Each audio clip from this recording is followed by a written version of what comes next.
Scott McGregor here with Rapid Media TV, and I'm in the Timmins booth with Guy Lamarche. Guy, we've had a chance to chat about your big festival up there in Timmins a couple times, the Great Canadian Kayak Challenge and Festival. That's right. I know it's your 8th season. It is. Yep. And one of the biggest differences between your paddling event and every other paddling event I've been to is the way that the town has embraced it. And it's not just a festival that paddling festivals are usually tucked away in the woods. The 100 people that are there kind of know all about it, and nobody else does. But this is downtown Timmins. It is. This is a big deal for Timmins. This is a big deal. This festival in its 8th year now has really become a tourism driver. Last year we estimated that between 2,300 and 3,000 people that attended the event as spectators were from tourism markets.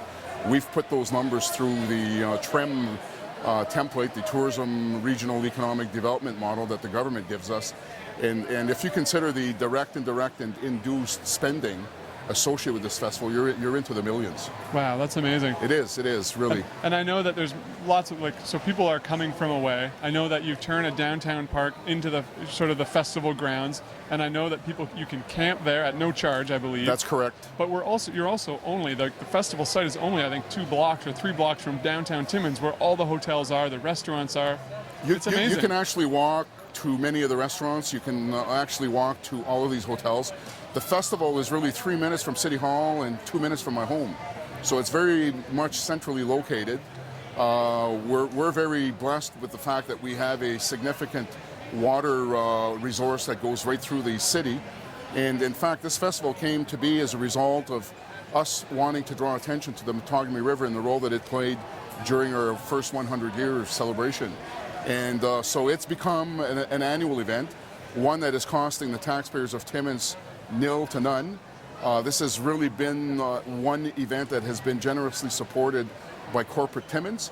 In fact, if you consider the in cash, in kind, and in prize value of what the corporate community brings forward, you're looking at $250,000 to stage this event. Great. So let's talk about what kayakers are there for. So this is a big race with big cash prizes. Correct. Right.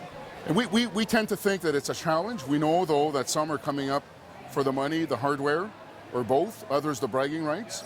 But at the end of the day, it's about challenging yourself to finish what you started.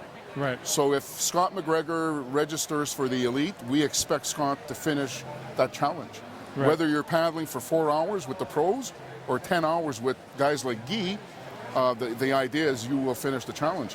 The other thing, if you don't earn prizes or cash during your paddle, and if you attend the award ceremony, we have up for grabs $10,000 worth of prize value. You can win a hat courtesy of Rapid Media, or you could win a ticket courtesy of Porter Airlines. Right. So there's a number of prize giveaways, but you have to be there to win. Yep. No, that's great. And unlike any other paddling festival I've been to, like I said, you're not tucked away. This is like there's vendors, there's things to do, there's a stage, there's live bands on Friday and Saturday night. Aboriginal village. There's a village. What else? Oh yeah, and the fireworks are fantastic on Saturday night. And this year is like no other year. We have on our Friday night bill 2 artists from Toronto, Chelsea Kreitz, Ginger St. James, and headlining Friday night will be Lipstick Rodeo from Montreal.